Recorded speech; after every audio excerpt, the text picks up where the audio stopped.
Alright, we'll get Axel back in here, and then we will be good to go with the first game of the tournament here. So that'll be a lot of fun. We have here Smiley Face versus Sven Best Carry, or just Sven for short, one way or another. We have the full lineup here. They were going to have a stand-in, but now we have every single one of their team members up and active, ready to go, so we'll have an interesting game going on here. But now I do have with me my co-caster here from its Gosu, the Smoke. How's it going, man? Going great here. Everything's great on my end. Just got in, preparing for a long night of tournamenting. Looking forward to it. Cool, cool. How about you? I'm doing pretty well. I'm glad to get started. A little bit delayed, but most tournaments are just getting it going right off the bat. And now that we're in the groove, shouldn't be too big a deal here. As far as the tournament bracket setup, like how many rounds and stuff are we going to be doing today specifically? Basically, the brackets are set up and public in both in raid call and inside the in-game channel of the tournament, so people shouldn't have any issues finding the brackets there and playing their games ahead. And of course, if there are any issues, they can just report to any one of our admins inside the Dota 2 or raid call, of course. Sounds good, sounds good. So, as far as the teams here, this is our round one. Sven is on full strength here. We also have Team Smiley Face. They had to get a couple stand-ins last minute, but they still have 3 of their better players there set up to go at it. So right here we do have the draft kicking off pretty quickly. Radiant had the first pick up and went with the Undying and Darkseer band. Both of them very, very powerful, very durable heroes that can make or break a team fight really with their abilities, whether the Tombstone to area denial or the Vacuum, just pulling them into an AoE mess that will just completely destroy them. So good man's coming out, and they also picked the Templar Assassin to start things off, trying to control that mid lane most likely and get her some early game aggression, pressure, so that she can gank about the other lanes. How do you feel about the Dire's drafting?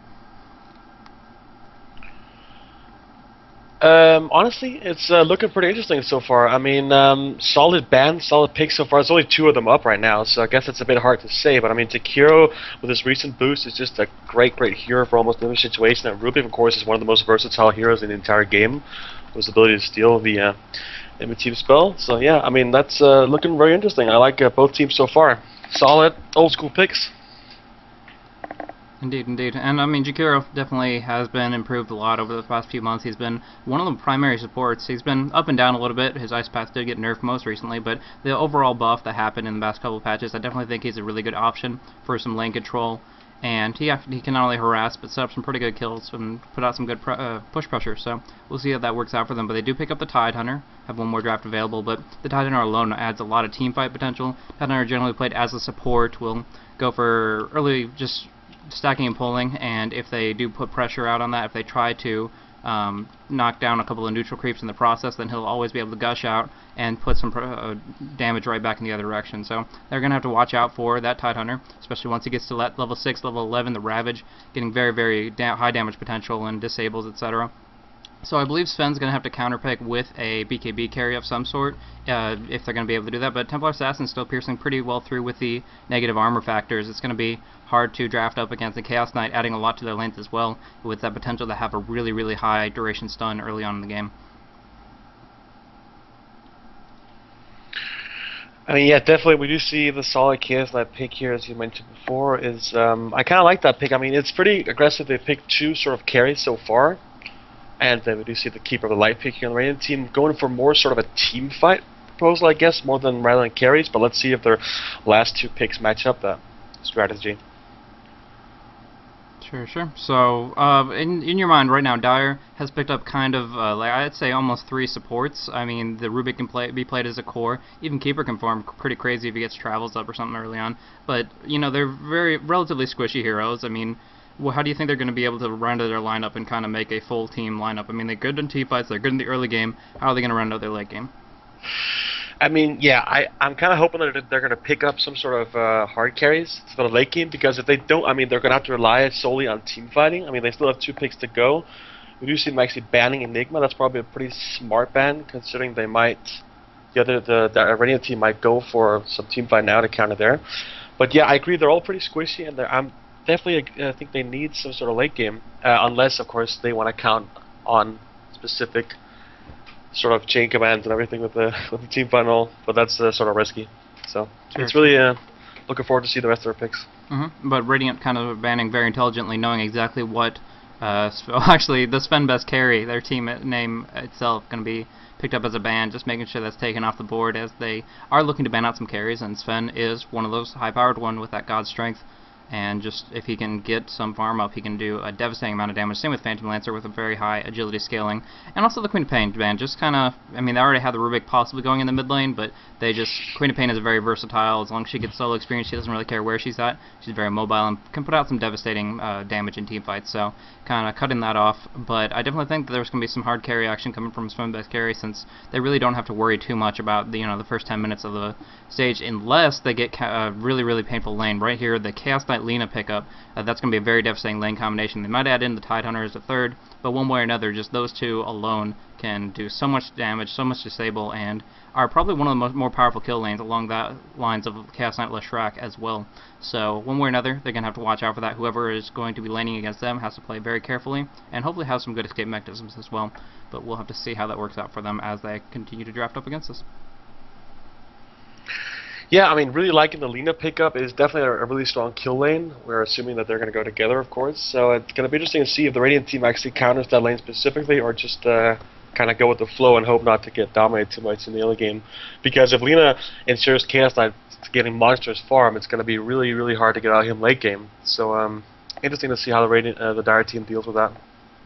Also, one thing I would say is a little bit in favor of Sven best carry's lineup is Chaos Knight is a carry, or semi-carry, or however you want to define him. One thing that he scales so well on is based on his phantasms. His illusions do quite a decent chunk of damage, but they take quite a bit to kill as well. So I like Sven's best carry's lineup in that respect.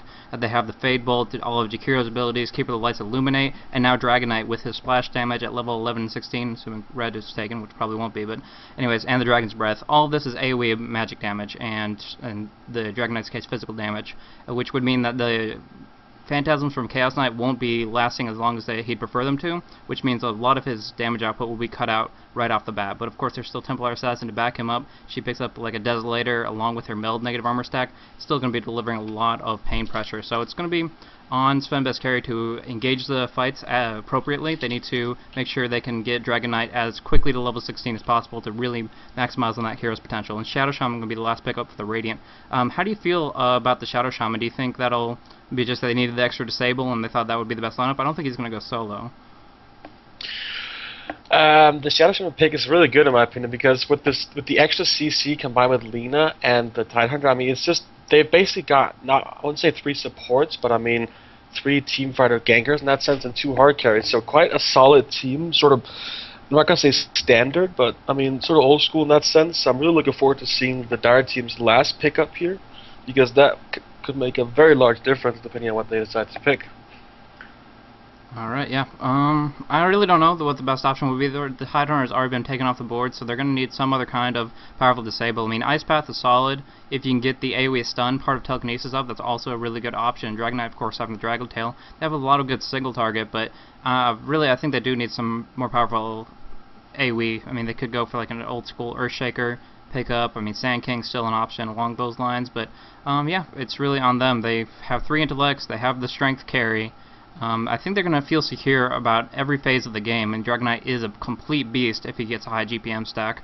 We're going to go with the Windrunner, so that's an interesting utility pickup. It does not really help out the durability of their lineup, but all the same, it is the mobile hero, if I can talk, mobile hero that can go up against the Chaos Knight Lino combo and possibly survive with that Windrun, etc. So we'll see how that works out. But Volcano going to be picking up the Shadow Shaman, Pickles on the Chaos Knight, Templar Assassin picked up by Fate. Now Robot is going to go for the Tidehunter, and Soth is on the Lina. How about for Dire's lineup? Yeah, I mean, really, the winner pickup. I'm interested to see how that's going to work out, because as you were talking about before, I would really like to see them pick up something with a lot of CC. I guess the Windrunner Shackle Shot is really good in that sense, but it's single target. So really, the Dire team has a lot of single target spells. Yeah, I was actually expecting them to pick up either a Sand King or an Enigma, but they actually banned Enigma themselves. I guess they're afraid of the Radiant team picking him up, which is probably a smart idea. So I don't know. I mean, looking forward to seeing how it works out. A lot of single targets actually already smoking up here. Yeah, they want to go aggressive. They want to be looking for that first blood, get some early momentum. That you even see the drawing on the map. They're going to wrap around, try to check out by the outpost, and try to flank in from behind, up against Pickles, who is going to be up on the top lane. It's a little odd. It's not exactly where I expected the lanes to work out, but I'm guessing they're looking for an aggressive tri lane from that fashion. They're going to give Tidehunter solo experience, which I really, really like, to get that Ravage up and very aggressively early on. That means Chaos Knight, Lina, and the Shadow Shaman all are going to be opting for the top lane, which could give them a lot of pressure up onto the Dragon Knight trying to shut down his farm, but if they get flanked up here and lose the first blood, it's going to be difficult for them to maintain that lane. Really cool cosmetic items on Dragon Knight. I haven't seen all those new sets yet, but it's really interesting. Yeah, I'm just kind of paying attention here to the action. Pickles wants to throw things off. He sees them, but he doesn't know how many are there. Maybe walking into his own demise, so he will fall back, just playing it cautiously. But they do get a ward up, trying to block off this spawn. I think that's in range. It's kind of cutting it close, but it might be within the box to stop the spawn. And if it is, that's what they're looking for there. So it looks like they're gonna just pull off, I guess. I mean, split up their lanes. Once again, I guess the smoke gang didn't go as intended. Yeah, their positioning was a little bit awkward. I'm not exactly sure what they thought was going to happen there. I'm thinking about Shadow Shaman here. We do see him just in the river right now. Is he going to go top? It looks like he is, yeah. So a lot of CC in that lane. Basically a triple stun that's going to be almost impossible to dodge once one of them gets, like, once Chaos Knight initiates, it's going to be, yeah. Essentially.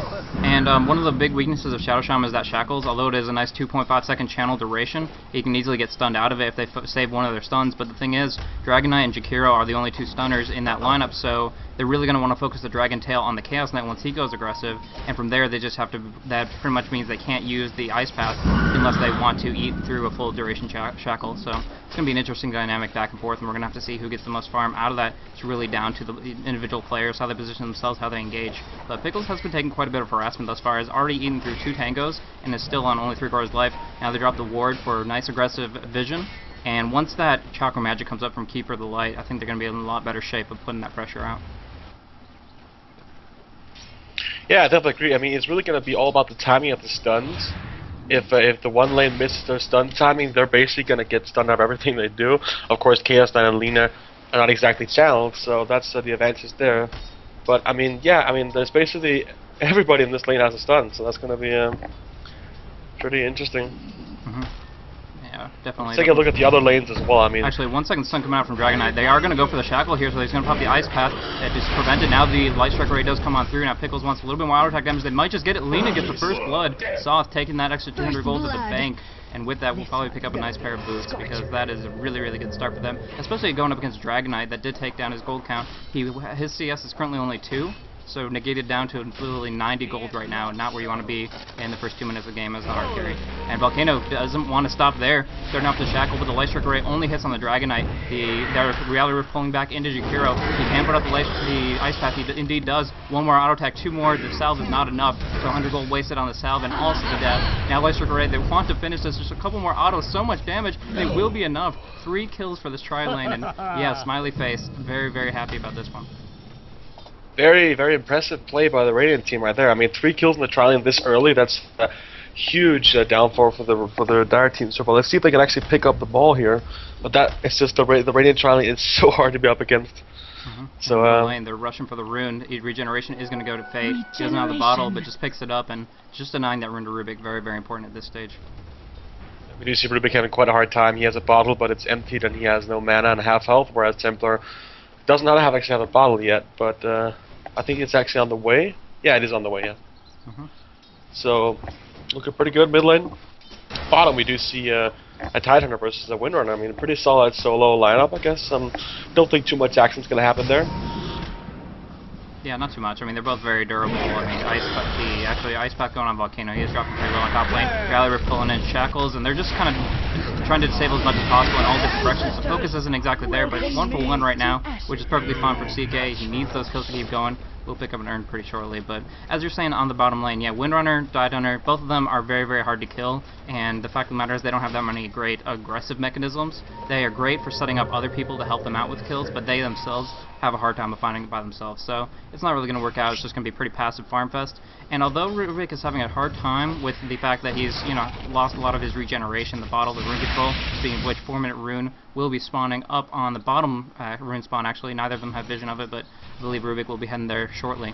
But one thing I would like to mention is that Rubik's doing amazing on last hits, despite his kind of disadvantage in the health and mana department. He's got 20 last hits up on the 16 that TA has picked up, so pretty awesome. And the fact that he just picked up an illusion rune probably will help him reinforce that lead. I agree. It's actually pretty impressive. Also seeing as how TA has only 17 last hits and 2 denies, whereas Rubik is actually at a stunning 11 denies. I'm quite interested in seeing how he actually picked that up. I mean, seems to be the superior last hitter right now. A lot of harassment coming out long range from the Dire. They can afford it based on the fact that they have rank 2 Chakra Magic to keep that mana flowing on Dragonite. He has not really put too many points in Breathfire, just going for the 1-1-1 build, but it's enough for the time being. However, the ward that has blocked off the spawn to this point will be dropping off in just a moment. And with that, they might be able to put some control over the lane with that creep stack and pull. I don't think Shadow Shaman's picked up any wards since then, so yeah, they have control over it for the time being.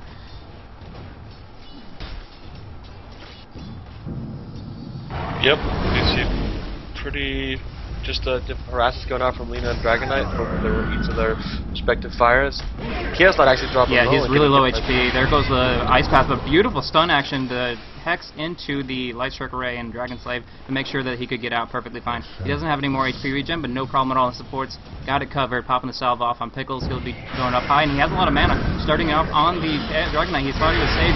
Instead taking a heck of a lot of damage. A little bit more will bring him down. Pickles on low life, though. He needs to earn himself. Or he can. He doesn't really have to now at this point because Shackles goes on Shakira. There's no stun to bring him out of it. Light Strike Array instead on the Shakira. He's going to drop down here and even keep the light in a pretty poor spot. He wants to do some more auto attacks. Actually gets the kill with just enough damage to bring down the Shadow Shaman. So that's a little bit of recompense for their situation, but all the same, unless they can get a couple kills here, which I don't believe they can since Dragon Kill does not have any range until he picks up his ultimate, I think that is going to be another trade in favor of the Radiant. Yeah, I agree. We do see the Radiant team is definitely in favor right now with 6-2, and if we look at the gold graph quickly, we do see the Radiant have something around a 1,200 gold differential leading, so not too large yet. I mean, it's probably going to change a bit later, but still something to be held into account. Let's see, we do actually see in the middle, we do see Shadow Shaman move in the middle, but it doesn't seem like Rubik is actually there. He is... Yeah, back at base. Yeah, he's back at base regening, so he might have actually gotten ganked there if he stayed there. So, I would say Tidehunter actually put it.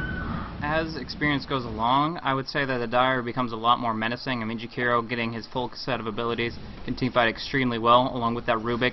Spell steals every single level that the enemy gets in their skills. It's just going to be a little bit more food for the fire, as for Rubik can spell steal that much more, and yeah, put out that much more counter pressure. However, the Ravage is still in the favor of the Radiant, and Smiley Face actually has Robot Transition top. Now that he's level 6, I'm not sure if they know that he's here, but if they don't, they could be in for a very, very painful surprise as the tentacles come up, and that adds so much more to the disable lineup. We were talking about damage, actually TA taking a decent amount of damage, not a big deal. But yeah, we were talking about the disables, we were talking about the fact that there's Chaos Knight's long duration stun, Shadow Shaman with his combination, and then of course Lina. Now we also have Tidehunter with his Ravage. It's a really, really strong disable in an AoE, and that could really wreak havoc in the team fights, just picking people off. If they get caught out by themselves, there's really almost no hope for them. They're starting it off. Here comes the Hex, now the Reality Rift. Just a 1-second stun, but will be enough with the Shackles on through. The Ravage does pick up. The Illuminate goes on through, but not after. Whoa, big, big damage from Lina. Wow. 3 kills total, double kill for Soth. The Power Shot tries to clean it up, but Volcano will walk away with plenty of HP to spare. So beautiful, beautiful team fight. Really good flanking up by the Tidehunter going right on in there. Actually, Volcano getting shackled up. Power Shot will do the trick, and he'll be able to just waltz right on out of there, right in front of their face. Stay dead. Very, very nicely played by the Radiant team right there, and actually well played by Windrunner as well, with catching a Shadow Shaman right before he actually managed to shackle her. Absolutely, absolutely. It's all about the timing of the disables in these exchanges here. Because the Dire isn't short of them as well. So generally speaking, if they are active to pick up those disables, perfectly fine. But they see with the Observer Ward, Pickles pulls in the gun down Jakiro over the trees, and he will drop down. But also Chaos Knight sacrifices himself, going over the trees into a terrible spot, and gets knocked out by the Dragon Knight and the Keep It Light. Now Templar Assassin taking some damage, but they want to keep on going. Light Circuit Ray misses up, but the Shackles will remain true. Laguna Blade popped onto towers. He will not drop down, but will have to fall back. Illuminate goes on through. Fate trying to dive the tower. He has plenty of stacks of Retraction remaining. Now they are all expired, but at least he was able to take it down. Now Windrunner going to finish the job, and now Volcano in a terrible spot. He's going to drop down as well. Not too bad for the Dire, honestly. They got some nice TPs in, and they were able to really counter-initiate on that appropriately. CA popping a buyback. And already they fade. Yeah, I mean, that was great play by the Dire right there. They managed to actually push back the previous team fight and actually racking up a few kills. I'm a bit puzzled about why TA would buy back at this point. I guess she just really wanted to get into that mid farm again, but it just seems a bit overkill. But I guess that's her decision.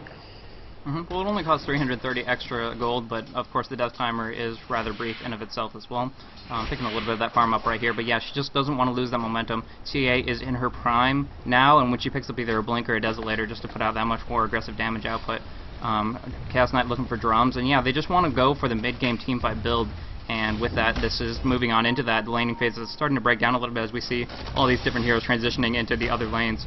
And with that, yeah, I think that she's going to be able to need to keep that momentum and try to control this 10-minute rune, which may spawn as Lore has the top covered. And it's going to be a regeneration rune that spawns right up there, picked up by him, denying phase, and yeah, it's going to be... Actually, they're trying to ping him. They want to go aggressive, and they have the momentum. I mean, Chaos Knight is so fast. He has a really, really high base movement speed. Only regular boots, though, and Keep the Light on a horsey of his own. Tranquil boots will get him out of there, no problem.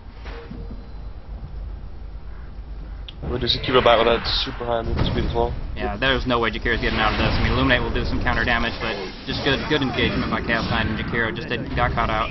Based on the Observer Ward, which has set up so many kills, it's crazy. Dragon Knight pops off his Elder Dragon Form, but he gets pulled in. The Light Strike Array misses because of it. 1 second stun on Dragon Knight. Now he walks out, gets the tail onto the Chaos Knight, so he falls under tower. Volcano on really low life. He's going to drop down too. Soft has no chance in the world. He does get a nice stun off, but too little too late. And they may even get Templar Assassin. She's running for life. She does have the phase boots, but has not put a single point into meld. So here comes the trap, slowing her up instead. And yeah, she's going to have a hard time of it, but with Tidehunter reinforcing, I think they'll be okay. Wanting to pop off the Gush and the Anchor Smash, but it's not going to happen. They're just going to take a lot of damage in turn.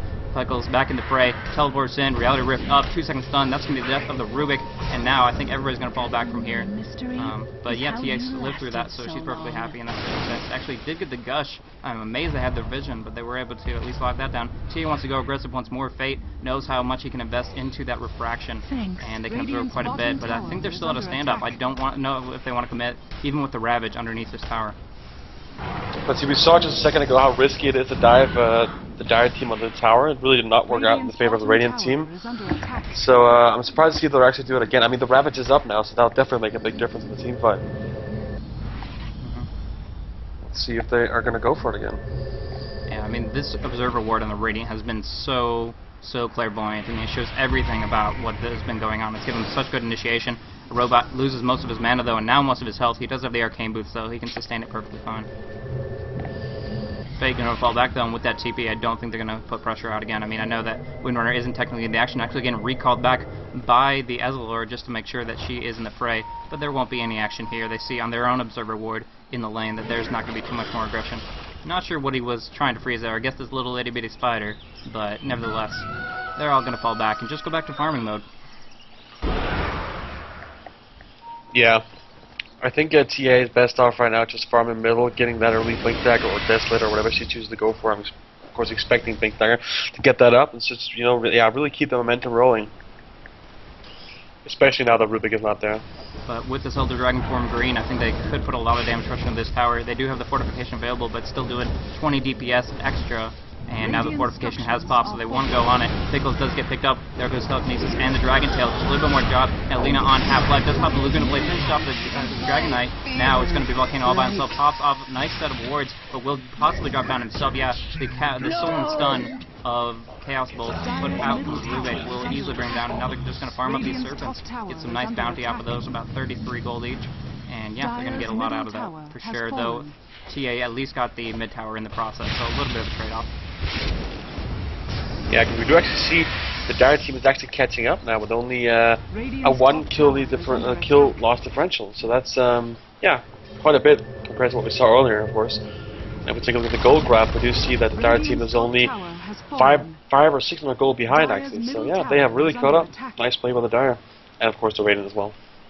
And an experience are actually leading, so that's, I mean, that's a great advantage for them. Supposed to talk a number of times about this Dragon Knight. He's sitting at level 8, which isn't the best. I mean, there's 9s, 10s, and 11s on the board, but at least he's not too far behind. He's been in the frays, he's been getting a lot of goal experience, and if he can get to the level 16, it's going to be a lot better for him. But I think that Radiant has other plans in mind. They want to try to keep pressure up and try to knock down that Dragon Knight every time they can, but they're going to go on Rubik instead. They have the opportunity. They easily are going to nab this. Reality Rift starts it off, and yeah, he's completely toast. There's no way that he's going to get out of this. The stuns go off on through, and yeah, Larry's going to take a fall. It's going to be Templar Assassin that picks up that kill, and yeah, it's going to just keep on what they've been doing all game long. Yeah, I agree. They just, I mean, the Radiant team just have that super strong gank potential right now. Of course, the Dire team has as well, but just they really just need to make the most of it while they have it. With all their stuns and CC. See if they're actually going to go protect the mid tower here. They probably will. Possibly, but the counter push of Illuminate on that Keeper of the Light, he has put it up to rank 2. Not the biggest deal in the world, but it's still going to put a lot of counter momentum. And I mean, just the fact that it demolishes the creep waves, including the siege creeps, makes it so that it's very difficult to push up against that. They're just going to transition out, looking for Windrunner. She's recalled back, no problem. Not going to be able to flank her up. But the TA has picked up a Blink Dagger. We'll keep that in mind. And now they're actually looking for Roche. I'm amazed at this, but it may just work out for them. They have Gush to reduce armor. Rank 1 Meld at least reduces 2. And they're just putting out that much more damage pressure. They're not even popping the Serpent Wards. They think Pickles can tank it up enough with the 3 Urn Charges that he has available. And they have, like I said, a lot of disables and none of the double damage in a TA. So I think this is going to be very, very advantageous for them if they can manage it. Yeah, definitely. The extra experience and, of course, the Aegis is going to make a big difference in that fight. That'd be interesting. If we do just take a quick look at the golden carries and all that, it's actually one thing that's actually quite interesting is that the Radiant team has effectively managed to shut down Dragon Knight, which is, I mean, a really, really good advantage for them because the kills might be even, but the fact that Dragon Knight is lying at 200 gold per minute and has 0-6 is actually going to be quite a big deal late game because if he's not going to be able to carry, then the Dire team is basically left carryless in that sense. Yeah, Mega Jukes coming out from Rubik. He just like barely walked, just barely to the west when Templar Assassin walked in that shrub and walked right back into it when he left. I don't even know how he could imagine that that would be the exact timing that he needed to move, but he kept him alive and he was recalled out to safety so that they can engage as 5, or actually just 4 to defend this tower, but looks like Dragon Knight's still trying to farm up. In the meantime, Pickles goes really, really overextended, but he has the backup of his team. He's taking a lot of life down to 400, and now they're... Yeah, with Macro Fire, I don't think they're going to be able to engage. Robot so low. To finish off by auto attack, explodes Volcano, and this was a really bad engagement for Radiant. Teleport comes in from the Chaos Knight, Chaos Incarnate. Sorry, the Dragon Knight named Chaos Incarnate. Now bringing down the Shadow Shaman, now the Templar Assassin, popping the Aegis as well. So that's just a 5-0 swing in favor of the Dire. Holy crap, was that a bad engage. Incredible team fighting for the Dire team right there. I was very impressive. The macro power was just perfectly set up because it split the team fight completely up, and Titanher being too afraid to use his rabbit, so he just ends up dying from like actually not firing anything off and getting a tower. That's devastating to the Radiant team. It looked like Smiley Face was kind of froze up there. I mean, the Ravage was what they were waiting on, but everybody in the Dire was perfectly kind of kiting out of that area, just falling back just enough that it would be, if it hit them at all, it wouldn't be very high effect. They wouldn't be able to follow up on it. So really good positioning from the Dire. Forced Radiant's hands where they were just overextending further and further. Pickles jumped in too far with the Reality Rift. They didn't have the momentum and movement speed to keep on top of them, and with that, they weren't able to pop pretty much any of their skill set, and that's really where the Radiant's advantage is with their skills, with their abilities, being able to lock down the opposition. So the fact of the matter is Ravage needs positioning until he gets Blink, which he's not going for. He's going for Pipe, and same with Lina and her Light Strike Array. So the Chaos Knight initiation didn't really do anything, and from there Sven, best carry, really could just wreak havoc in that fight, and good TP coming from the Dragon Knight to finish things off. Yeah. That was a fantastic fight before. Really well played Dire team, and actually really just devastating for the Radiant. Also because they lost the Aegis, but like for nothing basically. So it could actually possibly not have gone worse for them. So, but yeah, let's see if they'll manage to pick it up again. Yeah, I mean, they... It's actually interesting because if you look at the Radiant at the carries, you see KS9 is also lying at 0 and 4, so he's not too far in himself. Actually, the only one who's positive right now is Templar Assassin with 4 and 2. So she really needs to keep that momentum going. And KS9 needs to farm up to counter the dire team at the end. Yep, 10 assists Chaos Knight. He's a bro. He just wants to make sure that everybody else gets their fair share of gold, and that's a nice distribution. But all the same, like you, I completely agree with you. The fact of the matter is they don't have the gold density they need on the carries. They don't have that specifically compressed into the ones that can scale and do the most with the items. And with that, it's going to be less effective overall. So they've done pretty well so far, but they need to keep it up, and they need to actually transition the gold more towards the TA and the CK. But right now, the TA is actually in a pretty bad spot. She has the Blink Dagger, looks to be able to pop it off, but she will not. There goes the Dragon Tail, and start things off. Now the Refraction has been burned out. She does have Meld still available, will pop it. I'm assuming they have one kind of detection, maybe? Yeah, she is going to go down. Oh, they popped the that was just plain unlucky positioning or bad positioning by the TA. She was way too overextended. Probably didn't expect the Radiant team the Dire team to react that quickly. Yeah, might have gone a little overconfident with that Blink Dagger. Just assumed that he would be able to react fast enough. But you know, the range of that Dragon Tail, I believe it's close to 600. And yeah, it's I believe it's 4. Actually, it doesn't say it. Oh no, it would say on the Dragon Tail tilt, which is 400. It's 400. Yeah.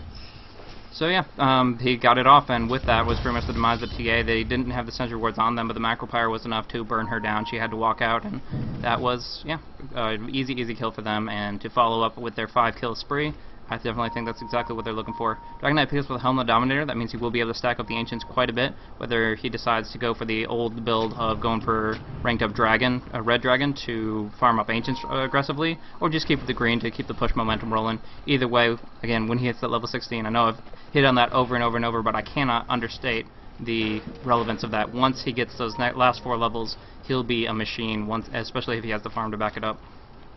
Dire's top tower is under attack. I agree. Yeah, all really going on right now is just basically the Dire team would counterward the Radiant team wards of the room, and basically the Radiant team are playing blind right now. I mean, they don't have any wards up. Yeah, wait, they actually do have 1 ward up, but it's going to go out now. So it's rather limited. Is under attack. Interesting position from Windrunner. I'm not sure exactly why if she was trying to gank up with a nice Shackle Shot 4-staff, but double 4-staff going onto the Rubik that has haste. That's a way to catch up if I've ever seen one. Nice line coming out from the Keeper of the Light. Robot has to pop his Ravage off just to try to keep people alive. The one goes out from south, but he probably will just drop down, just into the Kira. Now Robot in a terrible spot. He's going to take a fall as well. And Ezreal did go down to the Shadow Shaman wards at least, but now he's in a terrible spot, and they only need just a little bit of extra. Yeah, he's going to drop down. There's just too much disable. That is actually a red dragon, so they're going to be looking to stack up the heck of these Ancients and farm them up really aggressively. But right now they have the field. They have won every single team fight, and all they have to worry about is just a little bit of counter-pushing from a TA, who's not really known for that in the first place. So, in general, they have control. Like you said, they have the ward vision, and I feel like they're kind of fearless right now. Sven Best Carry really has everything they need to put, I wouldn't say put the nail in the coffin, but at least put down so much pressure that it's going to be hard for Radiant to come back here. That was actually horrible. We did see Shadow Shaman buying back only to just port up and die instantly afterwards. So, yeah, I mean, the Dire team are really taking an advantage now. I'm quite surprised. They just seem their team fight potential to ganking is just perfect. I mean, it's just right on time, and their stuns just perfectly lined up. It's the way you're supposed to go. Let's see if they can actually keep this rolling and get their Dragon Knight farmed up, because things are looking a bit bleak for the Radiant team right now. Yeah, but one thing I will say for Smiley Face's lineup is they are only 300 gold away from the pipe on the Tidehunter. With that, they will be able to team fight a lot more effectively. I mean, that's a heck of a lot of damage to absorb, and since it occurs post-mitigation, it's actually more than the tooltip even described, so I definitely think that's going to help them out a lot up against all this damage coming out of Jakiro, Illuminate, Rubik with his Fade Bolt, and now Dragon Slave, and, you know, Windrunner's Power Shot. All this, there's a lot of magic damage to Nuke that's been bringing these low end heroes, especially Shadow Shaman and Lina, drop down extremely quickly and early on in the fight, where they are scared to really go anywhere aggressively. Now Talera does a nice 4-staff, trying to bring in Telekinesis onto the Shadow Shaman, but really they didn't focus the tower enough with that, and actually he's in a terrible spot. Blocked up by creeps, 3-second stun. Yeah, he's going to drop down from this. The 4-staff almost came through from the Windrunner, but it's on cooldown, so that's not going to be an option. And now he's looking to pursue on gun down. He is running for his life, has the mech already popped, and now with that Reality Rift, ooh, beautiful ice path though. That did hit up on 3. They need some really good long-range initiation. The Rally Rip is there, pulls them in just barely. The Gush to follow. 4-second stun, overkill, but it's going to be enough. Now the Illuminate Power Shot goes on through, putting a lot of damage into Pickle specifically. But they're going to be able to fall out from there and, you know, come out ahead. Yeah, I mean, solid engagement right there. The Radiant team picking up 2 kills, 2 much-needed kills. I was just paying attention to Timber Assassin. She actually has amassed quite a bit of gold now, so picking up on those ganks against her. And we do see the Radiant team counter-warding again, so back and forth, back and forth. Exactly, exactly. And I mean, Roche will be up in a couple minutes. That's something that I think Radiant have a lot easier time taking care of, whether just the negative armor factor or with the fact that they have Ravage in that pit being very devastating, though I can't count out the AoE potential of the Dire either. But it's really interesting to see the fact that Windrunner and TA are the 2 that are on the top of the net worth graph, though. They've gotten the most gold, and obviously TA can do a little bit more with it, but Windrunner still, she's going to be looking for that Scythe of Ice, and once she can acquire that, it's going to be very, very painful for Templar Assassin or the Chaos Knight, whoever she lays it down on. Just any kind of disable will be able to lock them down for that full 3.5 second duration. And yeah, it's just disable is king in this fight, team fights engagements, and it's really how they can initiate, who can initiate it first, and in what better position. Haste. Yep, I definitely agree. Not too much going on right now. The Dire team are scrambling around the Ancient. Not sure what they're trying to do. But let's give them a minute. Probably gonna try and force a team fight down here since they do actually not. Oh, people like getting caught out of position and nice he's gonna go down instantly. Completely caught out there. Unfortunate for him. The fact of the matter is they don't have that Dire Observer ward up anymore. Nice sentry action from the Radiant, and so yeah, they have a lot of sentries, so they know that the Ancients themselves aren't warded up, but yeah, at least setting up some psionic traps, checking in on it every once in a while. Those do drop down in like 1 hit, but all the same. There's a triple stack up for the Dire here, or at least I thought it was. Yeah, triple stack up for the Dire, for the Dragon Knight to farm, and I don't think Radiant want to give them that opportunity. Smiley Face putting some aggression out, knows that what they were doing up in that area, and wants to put an end to it. So Anchor Smash, decent at bringing down these Ancients with physical damage, but they're looking for the people that are defending it, and maybe they'll find them out. Nice Shackle Shot though. Now the Power Shot, the Ice Path just hitting on soft, but bring him down to 2/3 HP.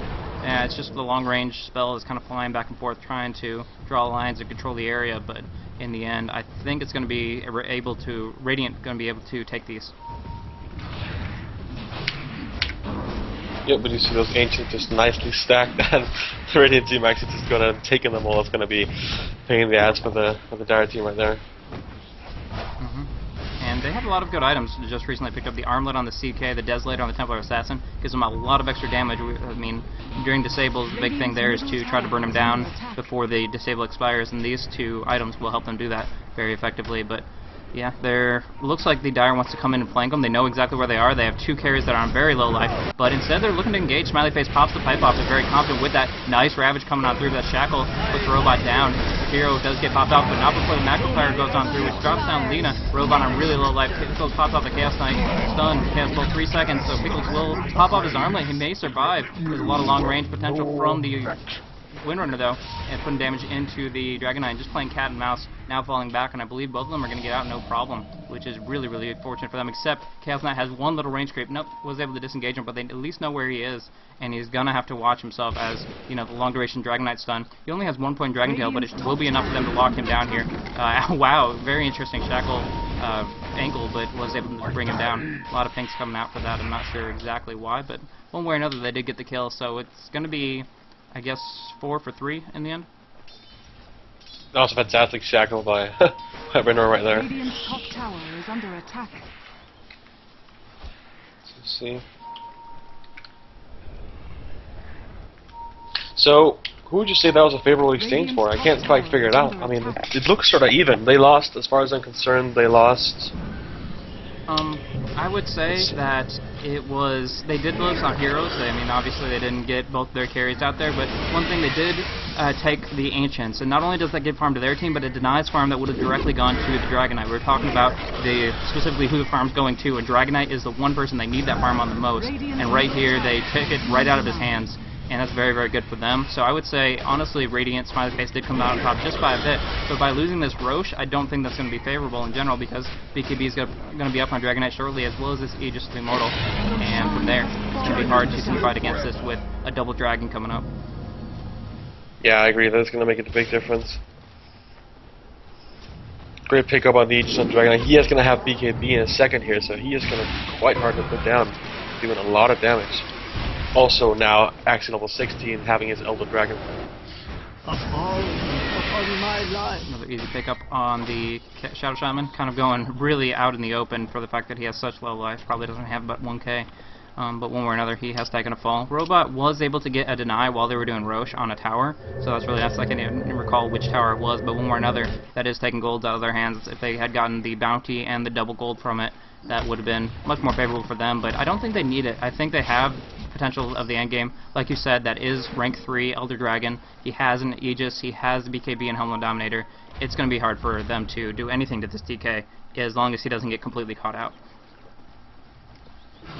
Yeah, I agree. He is super, super tanky. Hard to kill and outputting a lot of damage now. So I'm not quite sure the Radiant team is just focusing down to make this possible. It's almost impossible with the BKB, but I mean, if they don't, he is just going to whittle away their health, and with a double damage rune now. So he's going to do a lot of damage, and also the splash damage is slow. So yeah.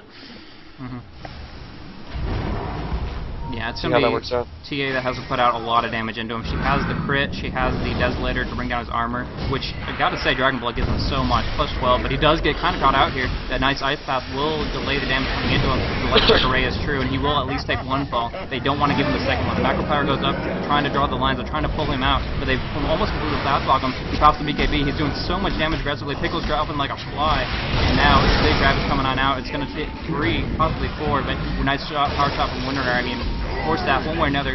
Lena that takes the fall now. Robot on really low life, but Dragonite may just drop down. His BKB expired. Volcano just barely able to finish the job with those chains. And in the end, it's in favor of the Radiant, dropping down that Dragonite twice over. And now Fate able to pursue on the Windrunner. He has another trap just coming up in a moment's time. And nice damage coming out. Look at that Desolator plus Meld just shredding through that high HP Windrunner. I was actually very surprised about that fight, but I guess it's just really all about the really bad positions of the Dragonite. That fight, he got caught really out of place and just dropping the Aegis like that for no reason. That's just, I mean, it's just a matter of positioning, but that was really bad for the Radiant team. If he had not died as quickly, they definitely would have made a big difference.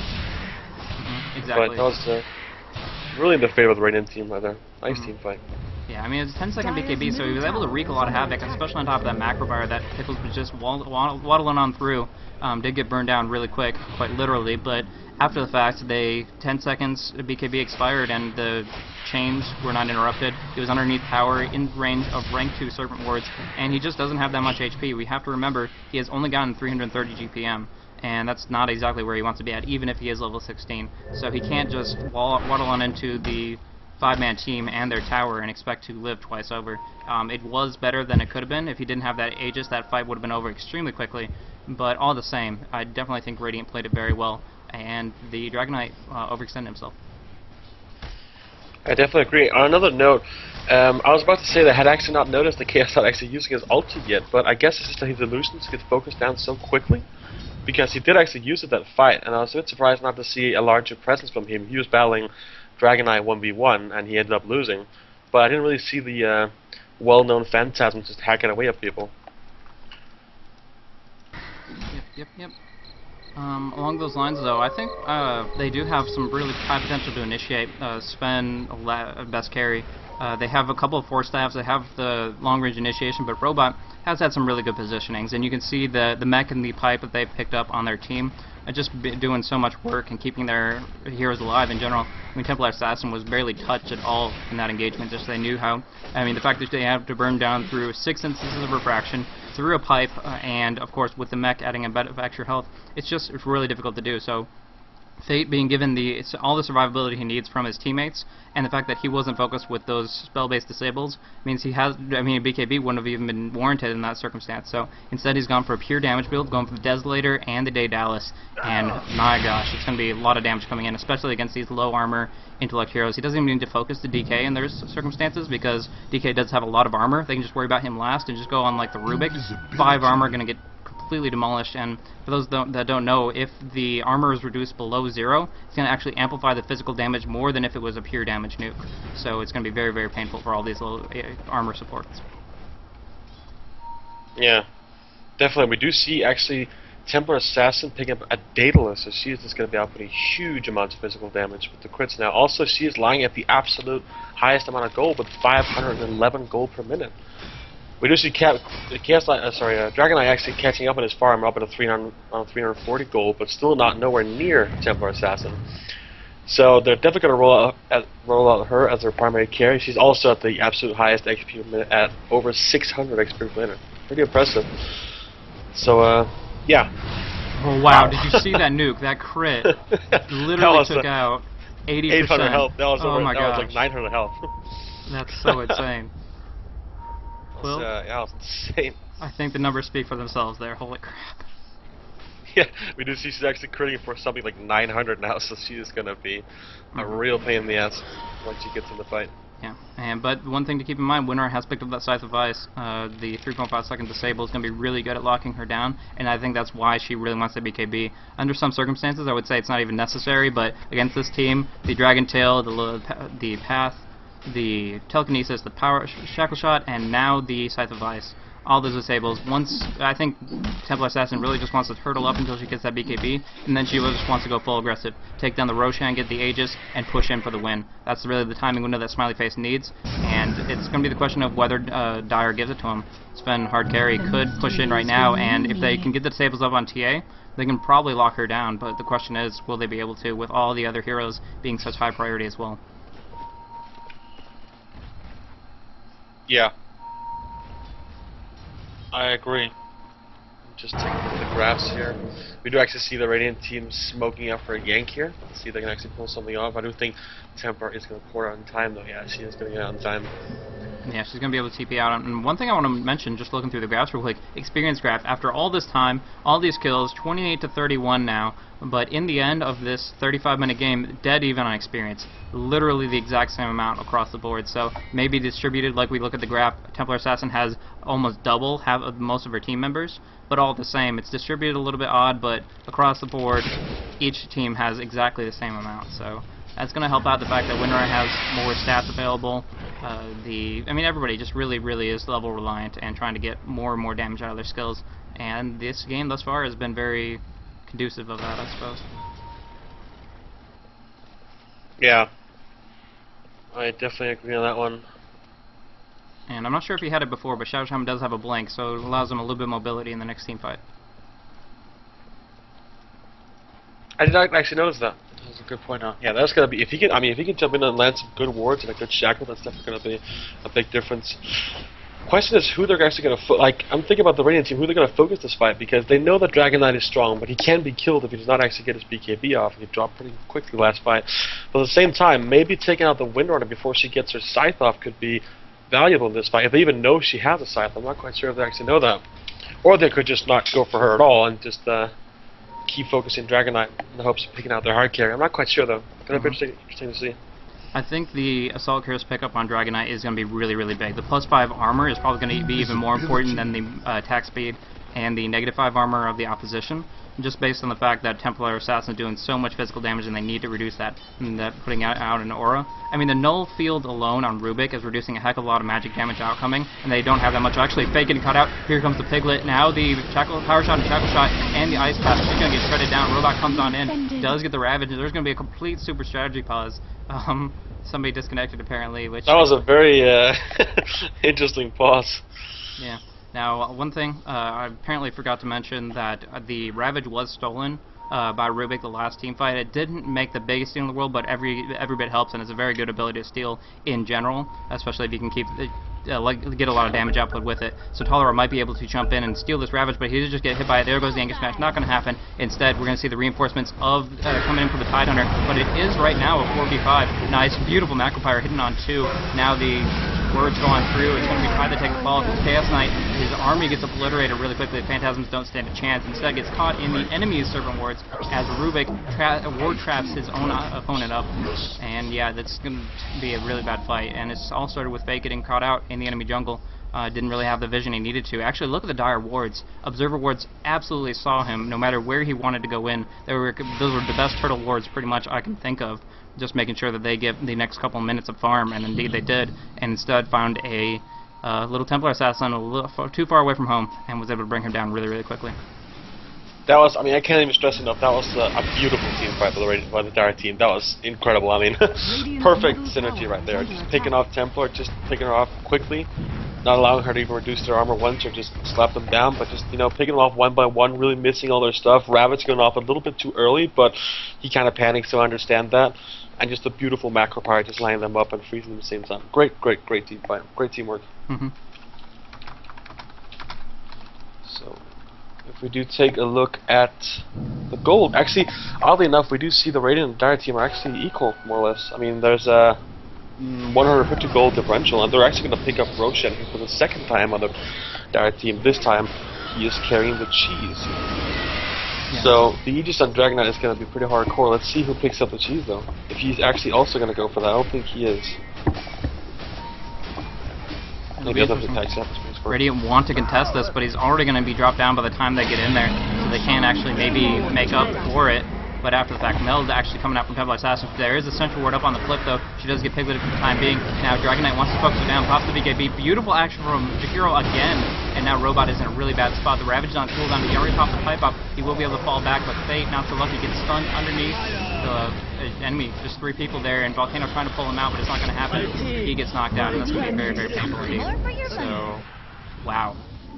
I mean, once again, we do see Templar going down. She is just getting focused, which is actually catastrophic for the Radiant team, because she is their main hard carry, so the Dire are really going in, all in on killing her quickly, which makes absolutely no sense. Oh, and actually also Lina dropping her. Yeah, they both really wanted to go on the Rubik, but the Chaos Bolt is really baiting them out. He's like, okay, if you can stun me, I can stun you just as long. And he actually might have dropped down in the process, but he wanted to maybe bait out the Chaos Knight to stay just a little bit too long. But in general, really good action from Jakiro, and Fate, yeah, they just can't put out that pressure when all of his allies are just running for their lives. Everybody dropped down really, really low, really, really quickly, and from there, he was the only one on full life, and he can get singled out 1v3 very, very easily. I mean, one thing that's sort of unique about this game is that basically the two teams have been for a standstill for so long that neither have actually risked pushing at all. So actually for the first time we do see a fight near the racks. Phantasm going off. Oh wow, that's not good. Not sure what just happened there. But let's see if I guess the Radiant, the Dire team are going to pull back, which is a smart decision. But yeah, I mean, they haven't really, like, neither team has actually been pushing for real for the past, I think, 20 minutes almost, 15 minutes or so. I guess they're just really battling for dominance in the team fights before they can actually get the entire enemy team down and push for real. Exactly. They have to be very methodical about what they're going to be doing, otherwise they might throw away an advantage that they've gotten recently. I mean, it's definitely, I mean, you see that just roller coaster of a gold graph, and now finally in their favor after most of the game. I mean, they had a little bit of a stint where they had an advantage, but it got quickly snapped up by the Radiant. Now they're finally in control. They feel that they have the late game. They feel they have the advantage, but they really need to, you know, lay the foundation for it in order to push in. They can't just go up against Rax when Ravage is available and 4 people are about to respawn. So good falling back from them. And I think Radiant need to learn a little bit about their engagement style, because Robot, they went in to try to contest the Roche. They really didn't want them to give them Aegis and Cheese, but realistically they couldn't have prevented that, and instead they walked in without Ravage, and that definitely didn't help their case in that fight down by Roche on the bottom. Yeah, I completely agree with that. Let's just check on a complaint quickly. You know, as you see, not much actually going on right now. I mean, Templar Assassin farm of the Ancient Castle nicely stacked for her. Of course, we do see the Radiant team scrambling top for probably a pretty big push. I'm guessing here. So let's see. Oh, sorry, the Dire team. My bad. Let's see what the Radiant team. How do they decide to deal with that? They definitely, I won't say it's the fight that decides the game, but they have to pull something out here. if they do not win this fight, it's going to be almost impossible for them to come back. They need to hold their towers. Maybe not this tower, but at the tier 3, assuming that's what they go to push. But here comes the pipe. Here comes the initiation, starting with the outer rip, pulling in Chaos Incarnate. The Dragon Knight does not have his BKB pop yet. Looking for the Ravage, does get it, and instead they're going to be able to drop him down really, really quickly. The Aegis will pop off too, but it's going to be no problem at all. Counter Ravage though coming out. It's going to be Tolera finishing the job there. Pops Ghost Scepter, gets on out, puts a lot of damage out in the other direction. Now there's a little bit dual, but it looks like Chaos Knight's going to take a fall. Dragon Knight on almost full life. Fate does a nice little bit of damage to Windrunner, but drops down in the process as well. Chaos doing so much, and it's actually a triple kill for the Dragon Knight. So much coming out of this team right here. That double damage rune being so well used. After the Aegis was popped, saved the BKB and the double damage rune bottled up until the Aegis popped, and once it was up, the team fight just turned right back around in their favor, and they completely demolished it right there.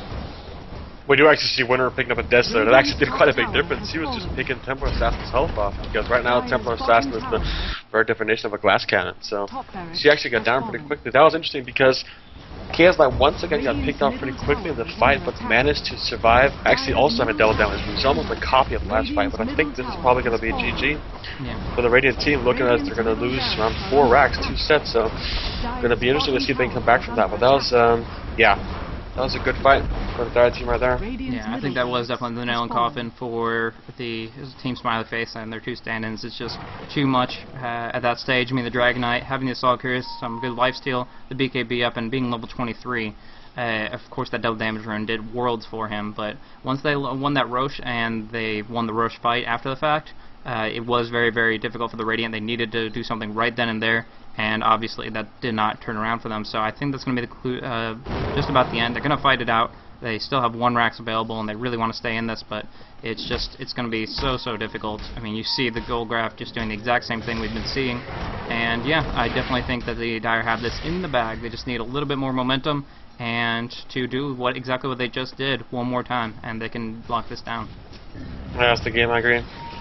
Really just look up the Chaos Knight. We do see he's actually going to pick up a Daedalus fairly soon, and he is just tank ESL. He has 13 plus 32 armor, so he actually has a 73% resistance to physical damage. Wow. So that's just incredible. I mean, that's he is nearly unkillable.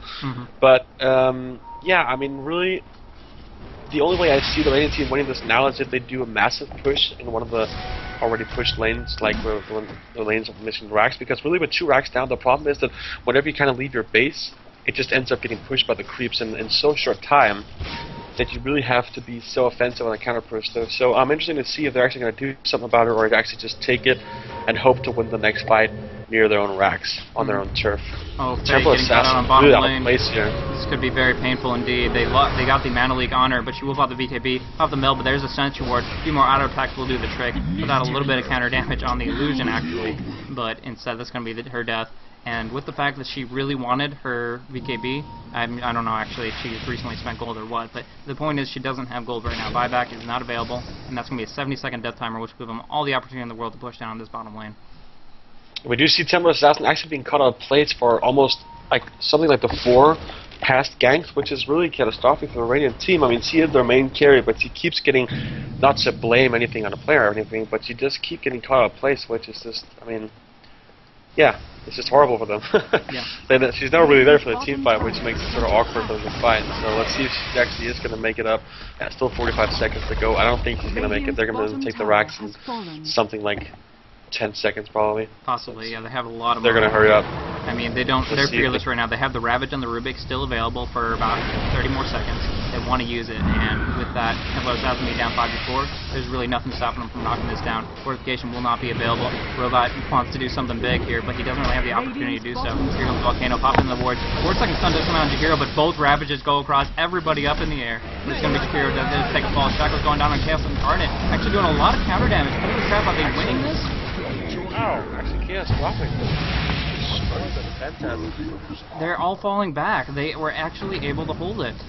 4v5 with the Ravage on the Tide was much more centralized than the Rubiks, and they were actually able to bring them down. Lucky on the stun, able to pick off Jahiro really early on the fight. The Macro Pyre was not used, which is a really big deal, but otherwise I'm just really impressed that they were able to hold that line. Windrunner really couldn't get in the action. By the time she started laying out some damage, she was pretty much already being forced to fall back, and Rubik stole some you know, shackles, which weren't really going to do too much after the big Ravage that was popped off. So, yeah, they lost the first half of the fight, and they were really able to follow up. Again, Dragon Knight not using his BKB as he needs to. Yeah, that's really the big problem here. I don't think he seems to be not always be getting his BKB off because they simply initiate so aggressively on him that he's having a hard time actually getting it off, and he ends up getting focused, actually getting completely stun locked until he dies, and just getting hammered on by the Phantoms. And really, I mean, if they could do that a few more times, they might be able to. It's hard to say if they can win because they're so far pushed back right now, but that's definitely the way to deal with it with a Dragon Knight that fed. It's just keep on focusing him, CCing him down. So very, very, very, very impressed by the Radiant team performance. That was a great fight right there. I got a weird bug. Do you see Roshan's death time respawn timer? Yes, I do. Okay, mine's not showing up. How many minutes would you say? Something like 1 minute. Okay, cool. Anywho, yeah, well, it's kind of a little bit of a gift and a curse, that BKB, because right now, it's only 6-second duration. It goes down every single time that you use it, so only 6-second duration of magic meter. You don't want to waste the first half of that popping it too early when you don't need it and they weren't going to stun you anyways. But also, if you pop it off too late, you're going to get chain disabled and locked down just like they did there. So it's taken some really good initiation engagements, but the fact of the matter is, Dragon Knight has gotten picked off without his BKB fully available, and that's because he wants to save it until he really needs it. But when he really needs it, he desperately needs it to the point that he can't get it off.